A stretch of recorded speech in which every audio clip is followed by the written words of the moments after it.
Okay. Good morning, Dr. Fine. How are you? Great, thank you. How are you, Katie? I'm doing very well. Thank you very much.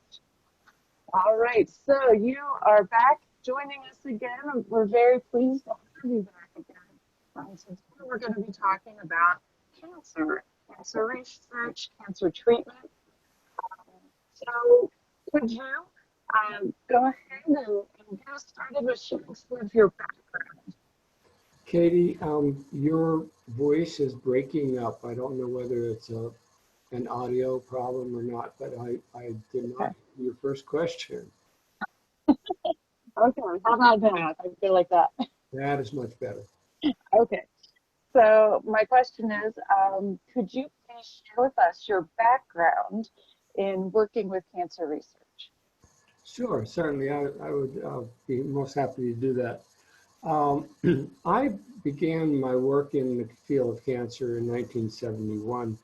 Um, with a company down in Rockville, Maryland called Litton Bionetics. And at that time, that contractor had one of the largest cancer contracts from the National Cancer Institute.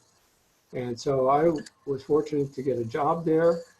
And so one of the first things that I became responsible for was trying to determine whether a specific virus, which was called the Mason-Pfizer monkey virus, would be a candidate model virus for studying breast cancer, because this virus was isolated from the breast of a female rhesus monkey. And so everyone thought at that time, oh good, we finally found a virus that could be the cause of cancer. And so I worked on that for several years, in fact, probably close to 10 years, both in Rockville as well as in Frederick. And as a result of my studies, which were focused on trying to determine that that virus caused cancer, on one hand, we were unsuccessful because we could not reproduce the tumorigenic effects of that virus. On the other hand, we found that that virus was immunosuppressive. In other words, it made the monkeys sick. And in fact, what this was the primate virus that was analogous to AIDS, HIV. And so some of my first work then turned into a positive effect in that I would be one of the people that discovered that this virus caused a disease like AIDS in monkeys. So that's a little bit of my background in cancer. Following that, I was responsible at the Frederick Cancer Center for developing a virus production system for studying tumor viruses. And the model virus that we used there was mouse mammary tumor virus, because it was known that this virus did cause breast cancer in certain inbred strains of mice. And so some of the things that we did was to look at the spread of that type of virus in wild animals and wild mice, and how it caused cancer in those mice. So that's a little bit of the background of my research in cancer. Pretty amazing background. Okay, so why did you choose to work in the cancer research field? Well, as I sort of already alluded to, I, I began my work in 1971 on that cancer contract. Mhm. And so that sort of, that was a pathway for me Mhm. to continue working in that area. And after working in Kensington for several years, our company, Litton Bionetics, won the first operations contract at the Frederick Cancer Center. And living in Frederick at the time, it was natural for me to get a transfer back to Frederick. And so then I worked as a contractor with the National Cancer Institute for 20 some years in Frederick at the Cancer Institute. Great. Okay, so now let's get into looking at cancer. So last time we were together, we were talking about COVID-19 and talking about is a virus a living thing? Is cancer living? Is it a virus? What is cancer? Okay, so first of all, cancer is really a multifaceted disease. Now, when President Nixon launched the National Cancer Program in the early 1970s, it was thought that cancer was one disease that had various forms, but that all cancers would be the same, whether it would be lung cancer or brain cancer or whatever. And that was far from the truth, because what cancer is it's really a multifaceted disease, and it occurs obviously in many forms, and it has a variety of different causes. Some of the causes could be virus, some of them could be caused by um, environmental factors such as excess sunlight, others by dietary factors, others by the contaminants in the food, or if we're working in industry and we're being exposed to extreme concentrations of solvents and things like that. All of these will lead to cancer. And then, of course, there's a number of types of cancer that are strictly genetic, and several that are caused by viruses. And I can mention a couple of those as we go on. So is it a virus? Well, in some cases, it is. Human papillomavirus is one. Epstein-Barr virus is another. But most of the types of cancer are not. Virus is not implicated in the cause of it. Is cancer living? Yes, of course it is. But virus is not, of course. Okay. So what happens in a cell to cause some of those mutations that go on to become a cancer cell? Okay, so I'm not sure where your class is right now in terms of understanding DNA replication and things like that. But virtually all types of cancer are caused by some sort of a mutation. And a mutation being a change in the genetic code of your cell, and particularly the cell's DNA, of course.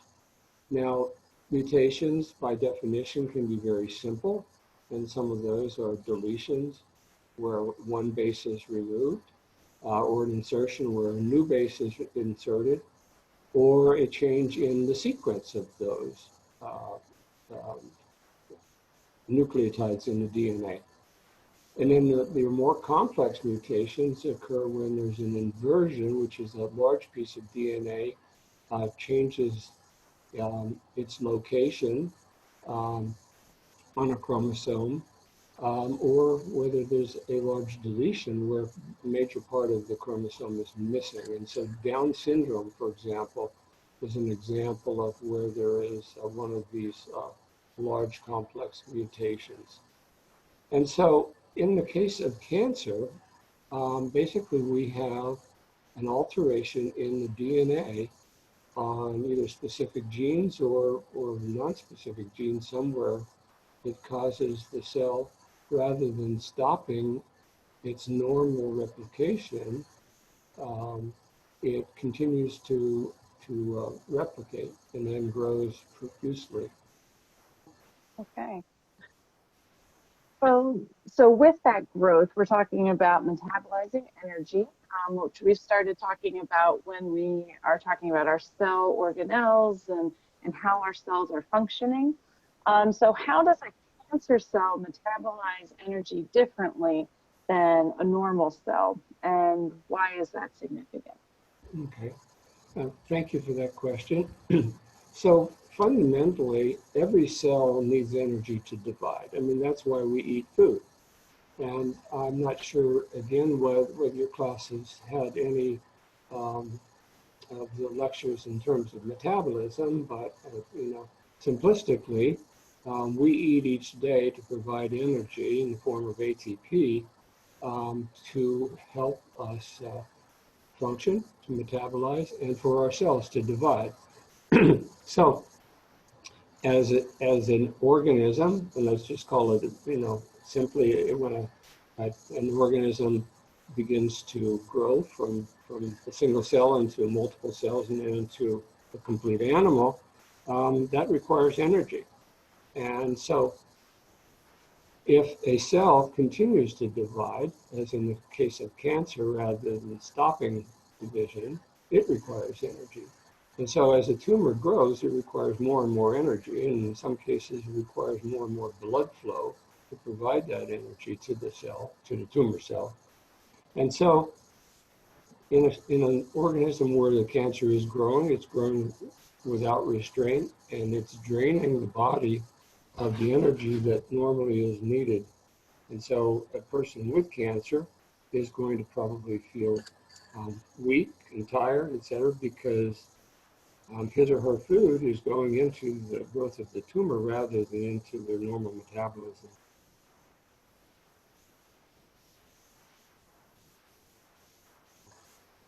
I lost the audio again. There we go. I was getting a little feedback, so I turned my microphone off. So you have started going into already answering my question that I have now, but some of the causes of cancer. Is it genetic, environmental? Is cancer contagious?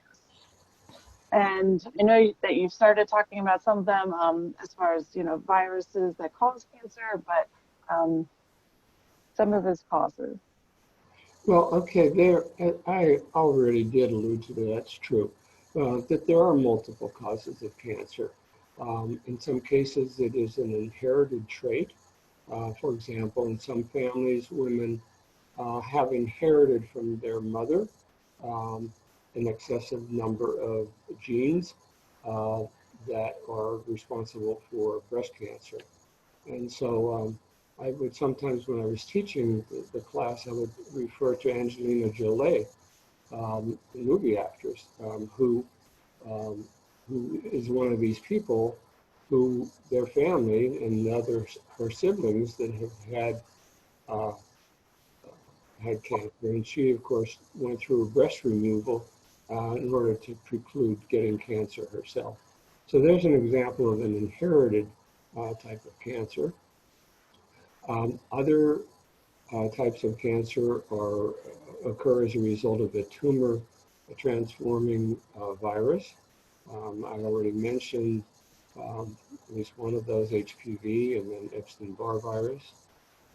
Chemical carcinogens, as I mentioned, there were some studies done a number of years ago that showed that a chemical called benzanthracene is released when people would grill meat, and the juices, particularly if it's a fatty type of juice coming out of let's say a steak, when that juice is heated to high temperatures as a result of being on a charcoal grill, so to speak, it's converted into this carcinogen called benzanthracene.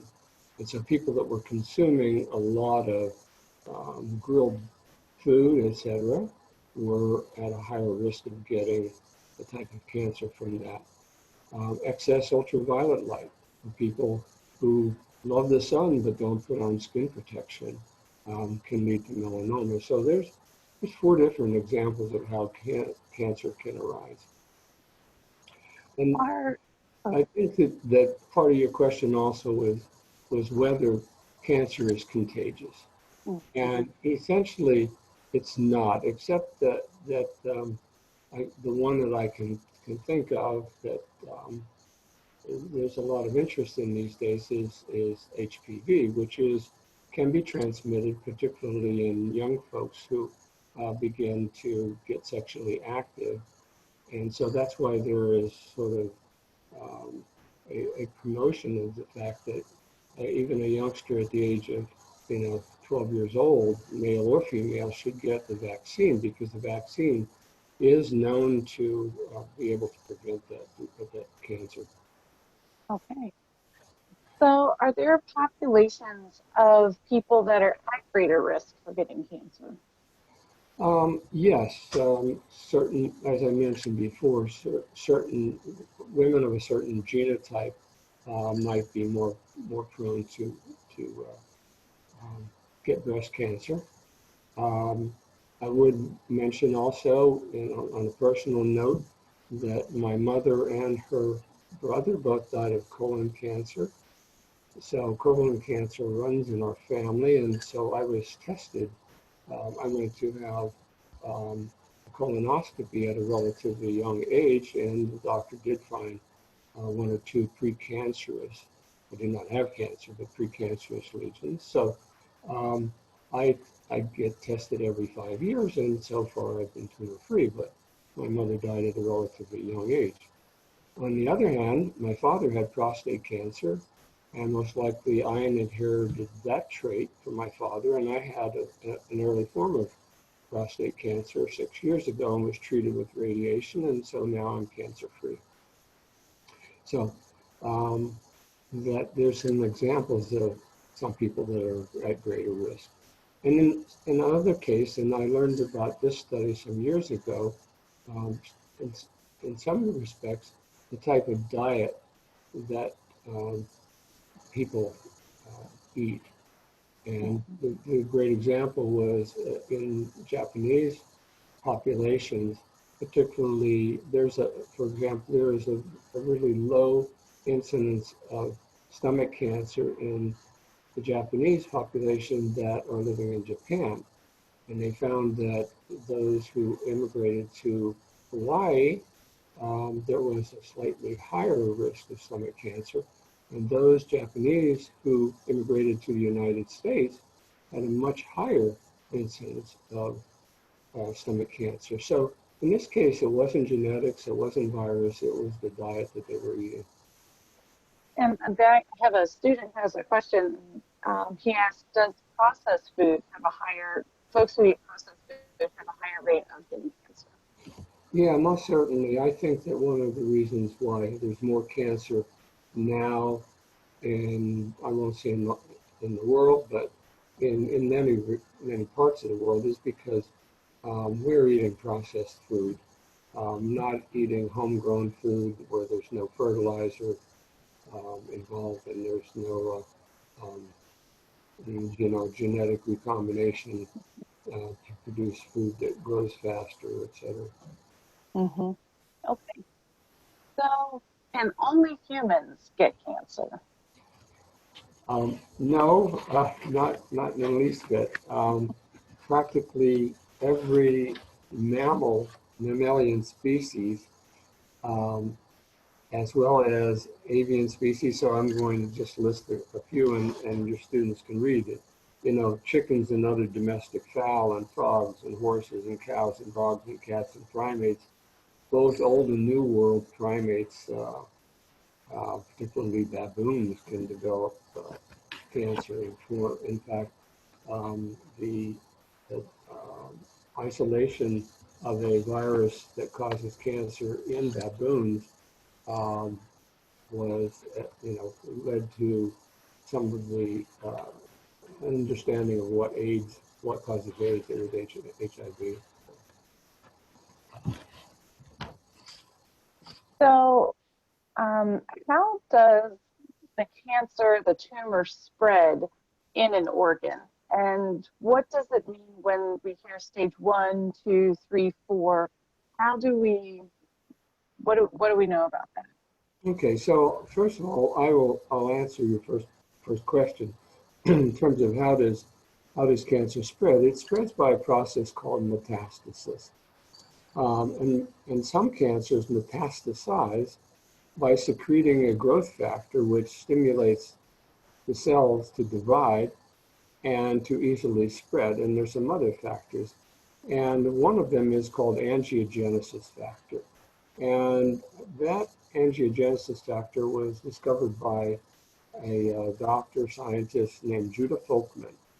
And I was at a cancer conference back in the 1980s, I think it was, and I met Judah Folkman.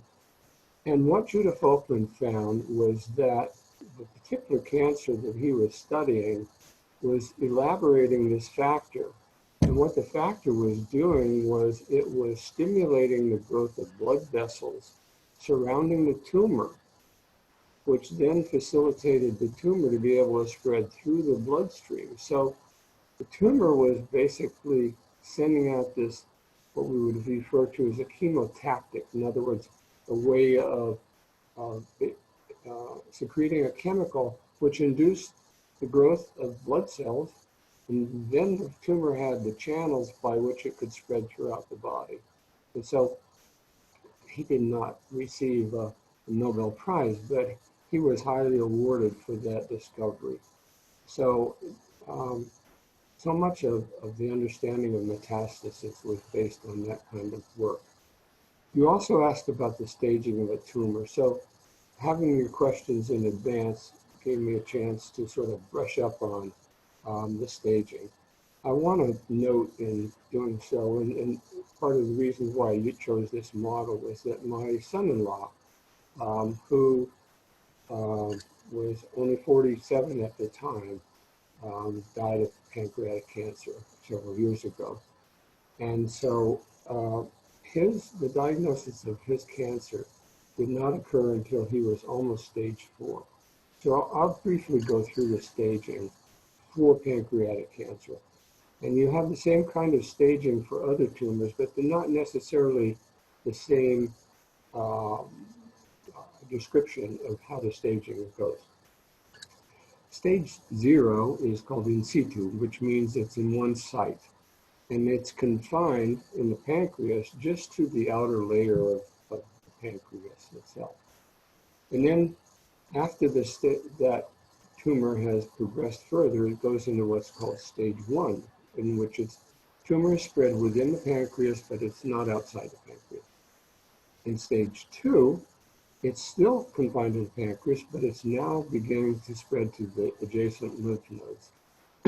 And if your students are not already aware of it, the lymph nodes are sort of like our filter system in our, it's not in the bloodstream, but it's in the lymphatic system, that stops things from spreading, whether it be diseases or cancer, whatever. But in this case, the cancer has now taken residency in the lymph nodes that's near the pancreas. In stage 3, the tumor has to be at least 4 centimeters enlarged and may be also found in the nearby blood vessels in addition to the lymph nodes. And then by stage 4, it's what's referred to as disseminated disease. It's now moved into other organs. So in the case of my son-in-law, we didn't know that he had cancer until he was almost in stage 4. He was healthy, vibrant, and within a year he was dead. So it's something that, really needs to be attended to when somebody's not feeling good.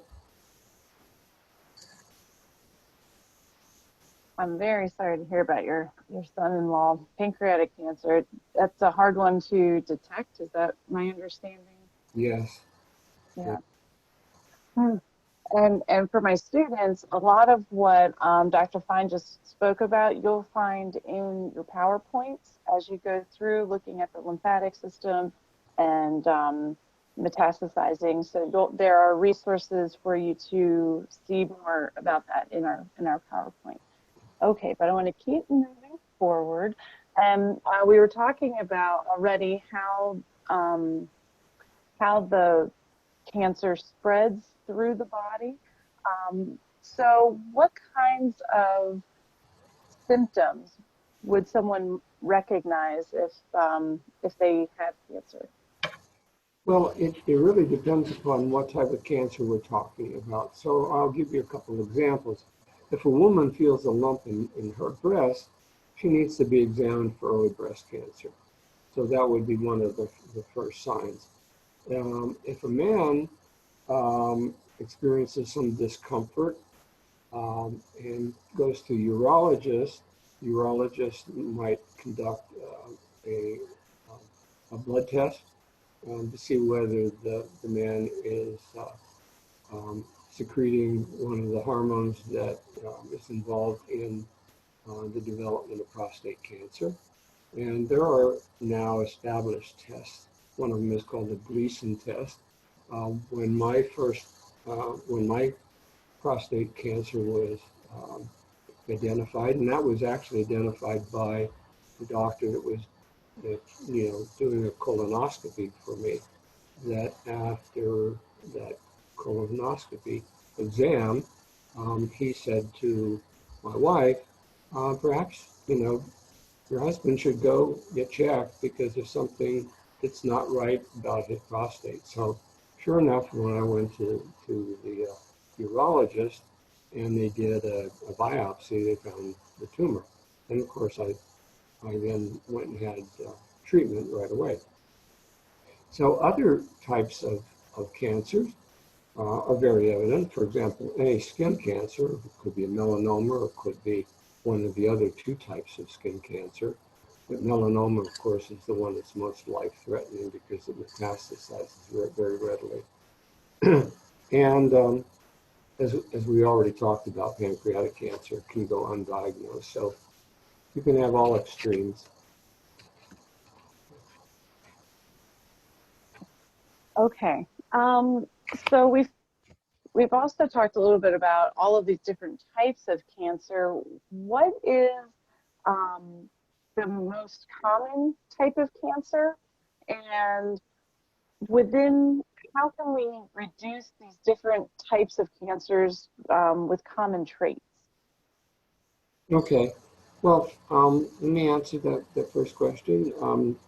The most common type of cancer still today is breast cancer with over 270,000. And I looked that up, and those data are even a couple of years old, so it could be more prevalent. But nonetheless, that's a tremendous number, 200 and some thousand new cases in the United States. So worldwide, I'm not sure. The next most common cancers are lung cancer and prostate. And because colon and rectal cancers are often referred to as a group, they are combined and they are also at high frequency. But again, the most common is breast. Now, I think that you were leading then into the different types of cancer. Mm-hmm. So they basically fall into about five groupings, and those groupings are somewhat descriptive in terms of the term itself. So those would be carcinomas, sarcomas, melanomas, lymphomas, and leukemias. So carcinomas are the most common, and so if a cancer originates in a solid tissue, skin, the lungs, breast, pancreas, etc., it's generally referred to as a carcinoma. So, in other words, breast cancer would also be called a breast carcinoma for that tumor. If the cancer arises in the lymphatic system, where the white cells are,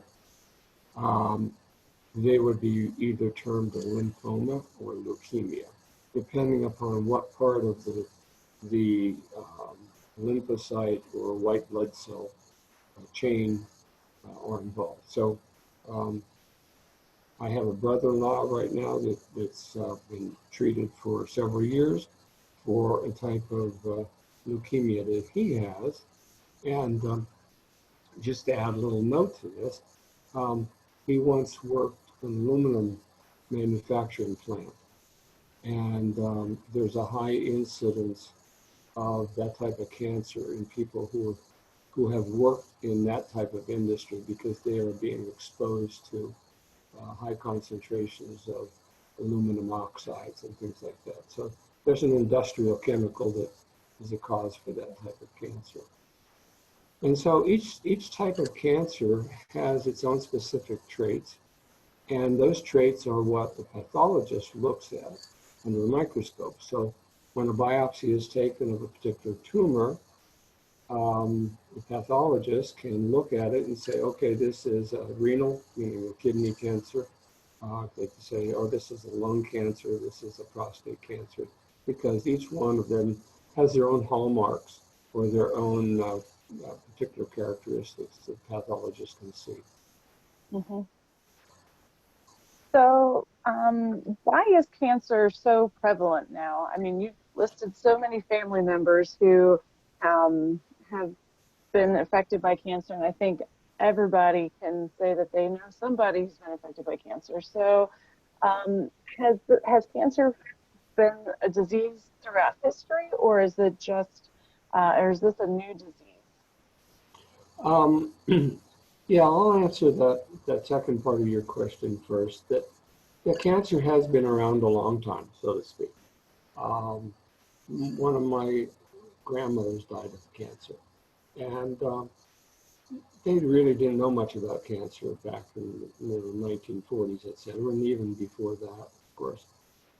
And so it's been a disease that's been in the human population probably for hundreds of years. It might have been undiagnosed, or because there was really a lack of understanding of cancer.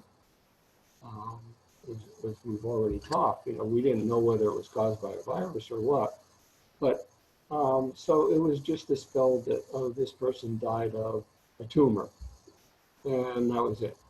And also, the average age of death has increased. So perhaps when the mean population for dying was in the 50s and 60s, people were dying of other causes. They weren't dying of cancer. But now that our longevity is, the mean now is about 85, there's more opportunity for cancer to arise.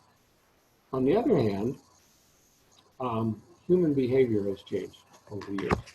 Um, you know, 100 years ago, we didn't have processed food. We didn't have these industrial chemicals. We grew our own food, and we didn't use fertilizer. There was not products that were made by recombinant DNA. Not to say that causes cancer, but altering the genes of food products to make them grow faster or be more robust, etc., may be one of the causative agents, and just our behavior. Our behavior. Mm-hmm. I do have a student question here saying, are there any progressive ways not to get cancer? Yes. Okay. There would be several things that I would recommend, having been through some of this myself. And I always try to encourage, when I was teaching classes on cancer, I would encourage my students, if you are a woman, don't hesitate. If you have a suspicion that you have a lump or something in your breast, go get checked out. If you are a man, and something doesn't feel right, don't ignore it. Use sun protectants when you go to the beach. If you get a mole or something that doesn't look right, particularly if it has irregular edges, get to a dermatologist and have it removed before it goes too long. I have a friend that I used to go hunting and fishing with, and he spent a lot of time on the bay. And so he developed a melanoma on his cheek, and it just looked like a simple pimple. But it was melanoma, and it got so bad that they basically had to remove a lot of the tissue in his cheek. Of course, he got over that, but then he had to have some treatment. But that one little pimple, could have killed him, so to speak. Mm-hmm. Mm-hmm. Yeah. So going, and of course, eat right, exercise, right, and all those things. Yeah. right, don't smoke, all those things. Yeah. So going back to our questions here, how can knowing what the different mutations are within that cell, within the DNA that we were talking about earlier, how can knowing the mutations that cause the patient's cancer shape their treatment? Okay, so I'm going to flip to that question here. Um,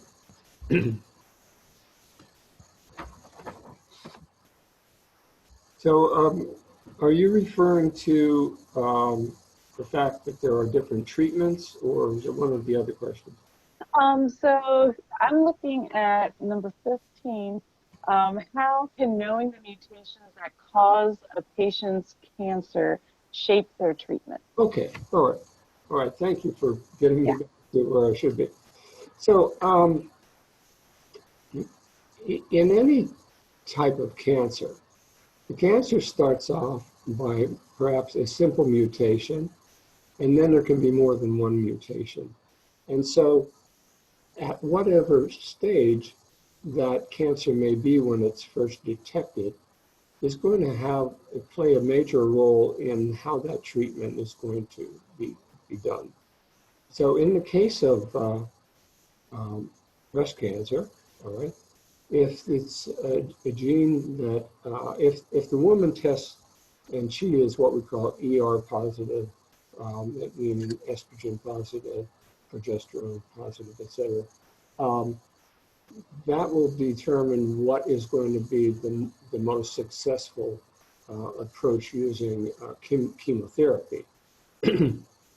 uh, and So that has been a very successful approach to do that blood typing or biopsy of the initial tumor to determine what the phenotype is, or actually the genotype in this case, of the woman. And that will allow them to tailor the type of uh, chemotherapy that's going to be effective for them. Similarly, the same kind of thing can be done with men. That it's known that there's 3 different genes that are responsible for prostate cancer, and the initial tumor, if it's spotted early, maybe only one of the genes is turned on, and so, like in my case, a directed radiation was sufficient to stop that from going on. If more than one gene is turned on, there might have been a combination type of therapy applied. Okay. So then, what are the different types of, I'm sorry, in reference to cancer, what does epigenetic mean? And what is the significance of understanding this in cancer treatment? Okay, so by definition, epigenetic, it means arising from a non-genetic, in other words, from the outside of the gene itself. And so some part of your course is probably going to be reference to factors that affect the DNA without being part of the DNA. And so these are epigenetic factors. And so it's an action or behavior that's carried on um, um, outside of the gene, but in fact modifies the gene, the way the gene behaves. And so the significance of understanding the epigenetics for cancer treatment um, will be a major um, factor in determining what is the most effective type of approach. So let's say that there is production of a particular factor that is influencing the replication of the cell. So rather than trying to kill the cell, they could treat the patient with something that would stop this factor from causing the cell to divide. Okay. Okay. So, what are some of the different treatments that are being used to treat cancer? Well, I've already sort of in passing mentioned a Right. couple of these, but Mm-hmm. the 4 major forms are chemotherapy, which is the use of some sort of a chemical moiety to treat it. Immunotherapy, where they're basically modifying the immune response, either boosting it or suppressing it. Mm-hmm. Radiation, which is like in my case, it was directed radiation to the prostate cancer, or combinations of these 3. So Mm-hmm. I've heard of many instances of where, let's say, a woman will have, well, I won't even reference a woman in particular, that a patient might have initially radiation followed by immunotherapy. The radiation might be the first form that's used to basically reduce the tumor size, and then follow-up types of treatment that's going to keep the residual cells, tumor cells, from growing any further.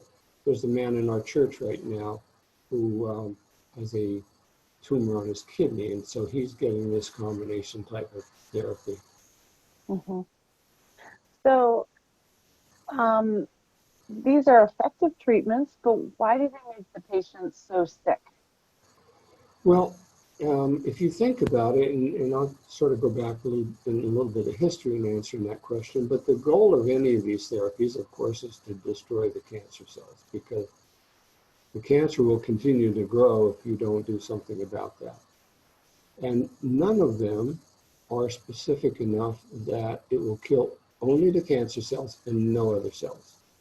So when I was involved in developing a screening operation for detecting pharmaceuticals or natural products that could stop cancer from dividing, sometimes we would get a very potent chemical, but it killed the normal cells as well as the cancer cells.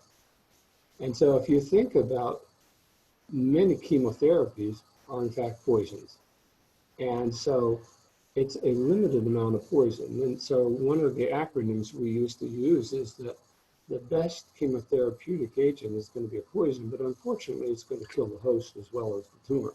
So I'm trying not to be humorous about this, but Yeah. it's very difficult to identify a type of reagent, like a chemical, that's only going to kill the tumor cells.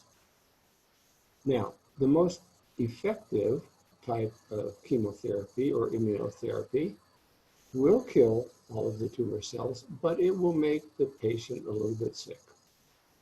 None of these side effects are going to kill the patient, but the person is going to have nausea and vomiting, they're going to have weight loss, etc., because some of their normal cells are being affected, particularly their immunity is being affected. Mm-hmm. So when we are talking about a person's immune system, what happens to their immune system during the treatment? Okay, so in some cases, there is really no detrimental effect on the immune system. I've already given you a couple examples in my own case that I had a lot of side effects from the radiation, but it did not affect my immune system because it was targeted radiation to the prostate. But for other cancers where the tumor has spread, or in the case of lymphoma or leukemia where it's in the lymphatic system, the treatment for the cancer is going to severely alter the person's immunity. And they may have to get transfusions of red blood cells because the chemotherapy has knocked out their ability to make red blood cells. It may have suppressed their immunity, so now they're very highly susceptible to other types of diseases. And even as we go on today, if we get to that point, that the concern with COVID-19 is because it's affecting the immune system. So you can just imagine if a person that's being treated for a tumor or cancer gets COVID-19, you already have a compromised immune system, and then it's further being impacted. And then to go on with that conversation with COVID, so people who have recovered from cancer, are their immune systems still compromised where COVID-19 is a concern? I would say no if they have had complete recovery. Let's say they've had cancer in the past and they've gotten over it. Their immune system should be just as robust as it was before.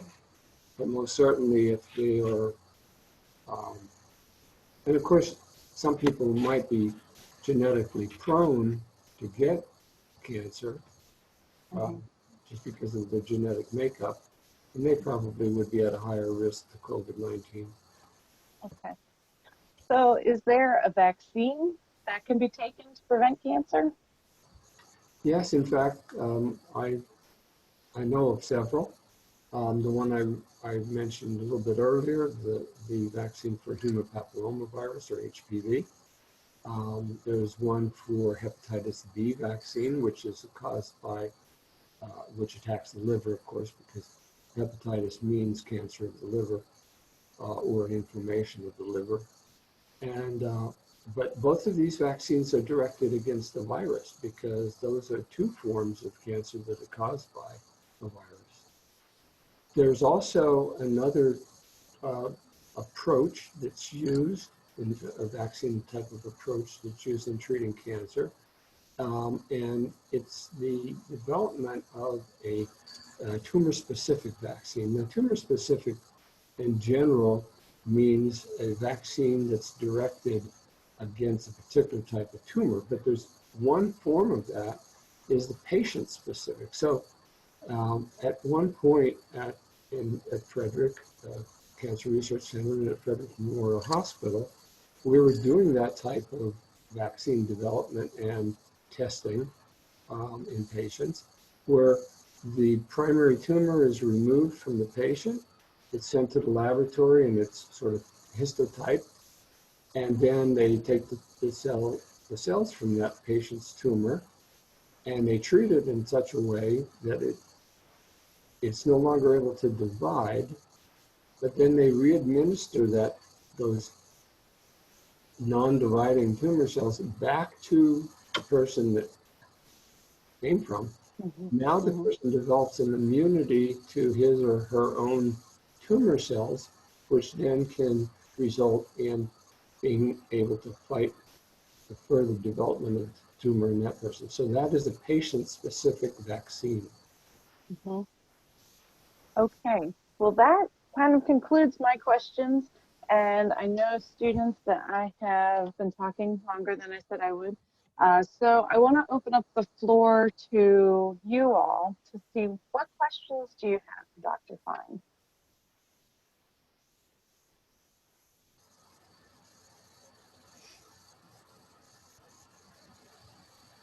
I have one question here that says, how can people recover from cancer? How can they recover? Mm-hmm. Okay.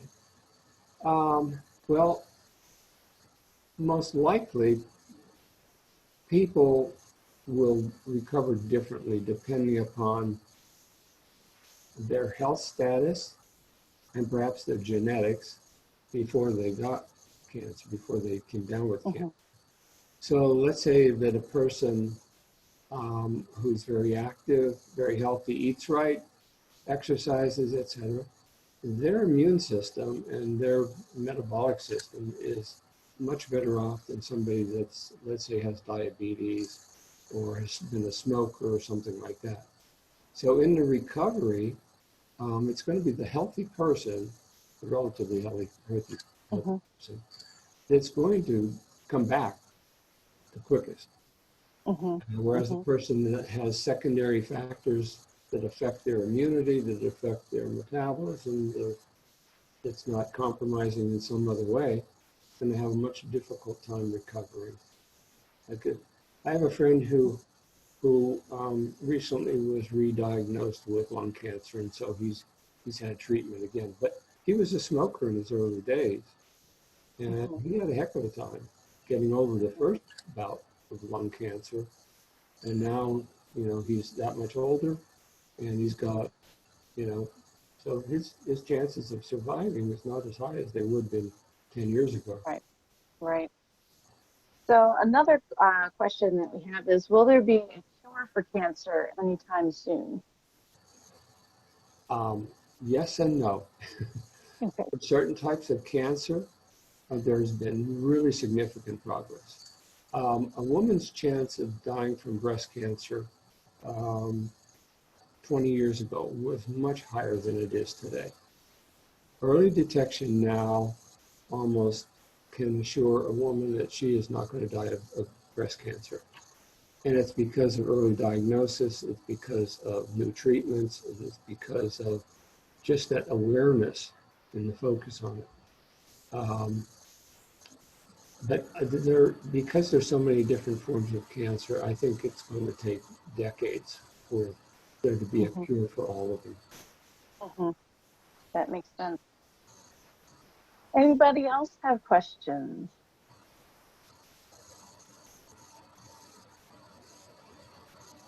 So something that I noticed through what through the stories you've been telling us about your work and research is that um, the scientific research is really collaborative, that there's not just one person working on one project, that everybody's research is really overlapping. Can you talk to us a little bit about that piece of the research process? Yeah, I can give you a number of different examples of where that's been beneficial, um, both personal as well as what I've observed. Uh, because cancer can strike everybody, there's always been a major concern. Just like with right now with the uh, virus, the COVID virus. Everybody's concerned because everybody can get it. In the same way with cancer. Hmm. For some other diseases, they sort of fall off the you know off the board because not everybody's subject to it. But with cancer, they are. And so there's always been a very collegial type of attitude amongst cancer researchers to share their data. Um, all cancer researchers, like most other types of health professionals, are encouraged to publish their data so that they can share findings. I know that when I was working at Lytton Bionetics, I came to know a number of other cancer researchers, not only around the country, but around the world, because we were invited to go to international conferences on cancer and basically get to sit down and have a drink with these folks or eat with them, whatever. And many times arranged to, okay, I have this particular antibody. Um, you know, I'll be glad to share it with you. And, maybe you have a certain type of cell culture that you share with me. So there's a lot of that kind of interchange. And we were always encouraged to um, author papers with people we were collaborating with. Some of the work that I did that I mentioned before with Mason Pfizer monkey virus and mammary tumor virus was as a result of me working with an investigator in the University of California, Davis. And he and I not only became good friends, but we published a number of papers together. And I helped his work and he helped mine. It's very cool and how that works out, that it can become, an international working together and sharing of data. Students, any other questions that you'd like to ask before we let Dr. Fine go for today?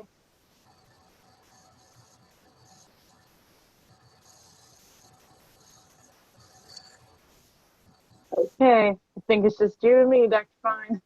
All right, everybody. Well, then I will say have a great day. Make sure that you look at Blackboard. There is a lot going on this week. And if you have questions, let me know. And if you'd like to stay, Dr. Fine and I will be here if you want to ask any questions. Thank you. Thank you. Thank you, Jocelyn. Thank you. Have a great day, everybody. You too. Thank you.